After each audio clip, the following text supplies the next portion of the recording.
1854 సంవత్సరంలో China evangelisation society ద్వారా దేవుని సేవలో మిషనరీగా కొనసాగడానికి హడ్సన్ టేలర్ అనే భక్తుడు చైనా దేశానికి వెళ్ళాడు. తన సేవ ప్రారంభ దినాల్లో తనకు తెలిసిన వైద్య వృత్తి ద్వారా అక్కడి ప్రజలకు సేవను అందిస్తూ దేవుని స్వార్థను పరిచయం చేయాలనుకొని తన పనివాడైన యోషేను విలువైన సామాగ్రిని వెంటబెట్టుకు అలసిపోయి ఒక చోట కూర్చుండిపోయాడు హడ్సన్ గారు. అప్పుడు అతనికి ఒక చిన్న స్వరం వినబడింది. నీవు కోల్పోయిన సామాగ్రి కొరకే ఈ వారం రోజుల కాలం వృధా చేసి వెతుకుతూ ఉన్నావు. మరి ఈ వారం రోజుల్లో నశించిపోయిన ఆత్మలెన్ని, సువార్త అందక నరకపాత్రులైన వారు ఎంతమంది అని ఒక గద్దింపు స్వరం తనను హెచ్చరించింది.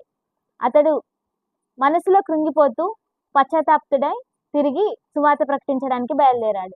మన చుట్టూన్న వారు, మన శ్రేయోభిలాషులు ఎంతో మంది నశిస్తూ నరకపాత్రులు అవుతున్నారు. సువార్తను ప్రకటించవలసిన భారాన్ని మనం మోస్తున్నాము. ఒకసారి ఆలోచిద్దాం.